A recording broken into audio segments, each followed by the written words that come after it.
স্পষ্ট ভাষায় একদম আপনাদের সামনে কথা বলতেছি এবং পিকচার দেখাচ্ছি। কৃষক যারা আছেন অতি সত্বর খাটো জাতের নারিকেল আপনারা এভাবে চাষ করেন, আপনার ধানের জমিকে এভাবে আপনি নালা কাইটা উঁচা করেন। এই পদ্ধতিতে যদি আপনি আবাদ করেন তাহলে একসাথে মাছ এবং চাষ হয়ে যাবে, ভালো উৎপাদন হবে, ভালো ফসল পাবেন। কারণ এটা আপনাকে মানে ফসলের খনি বলা যায়। আর ওই পানিতে অবশ্যই জীবাণু দিবেন যেন ওখানে অনুজোব তৈরি হয়, জৈব প্লাঙ্কটন তৈরি হয়, পানি অনেক উর্বর থাকে। পানিকে একটা সার বানাইতে হবে, স্টক।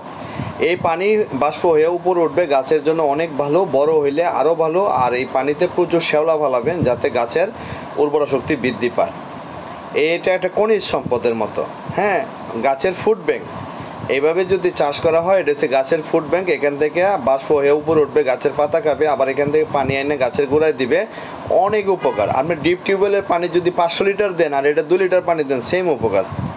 কারণ এই পানিতে প্রচুর অণুজীব আছে, অণুজীব আছে মানে অক্সিজেন আছে, অনেক ভাইটামিন সমৃদ্ধ পানি, অনেক পুষ্টিগুণে সমৃদ্ধ। তা আপনারা সবাই এভাবে নারিকেল চাষ করবেন, কলা চাষ করবেন, পেঁপে চাষ করবেন, মানে আপনি যে কোনো ফসল এভাবে চাষ করলে লাভবান হতে পারবেন।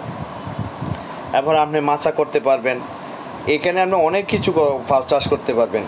দেখেন এই যে দেখেন মাঝখানে একটা খন্তা ঘাসে ভরে রয়েছে, শুকায় গেছে, কিন্তু দেখেন নারিকেল কি গ্রোথ, কি অনেক নারিকেল হয়েছে।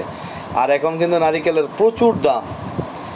আর সামনে ডেঙ্গু, ওমিক্রন, বিভিন্ন ধরনের ভাইরাসজনিত সমস্যা, মানুষের রক্তের প্লাটিনাম কমে যায়, এই জন্য ডাব খাইলে প্লাটিনাম ঠিক থাকে, এই জন্য ডাবের দাম বাড়ছে। আপনি বাজারে 150-200 টাকা ডাব, মানে মানুষের খাইতে কষ্ট হয়। একটা ডাব কাটলে মাত্র 50 গ্রাম, 100 গ্রাম, 200 গ্রাম পানি হয়, মানুষ অনেক কষ্টের পরে খায়।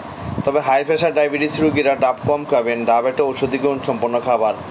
এটা খাওয়ার পরে যখন বডিটা সেইকা উপর থেকে নিচ দিকে বের হয়ে যেতে চায়, ক্রিয়েটিনিন যদি বেশি থাকে তখন কিন্তু আপনার হাত পাও ফুলে যেতে পারে। এই জায়গাটা খেয়াল রাখবেন। আপনার রক্তের অ্যাসিডিটি কমায় তারপরে খাইতে পারবেন, সমস্যা নাই। ভালো থাকবেন।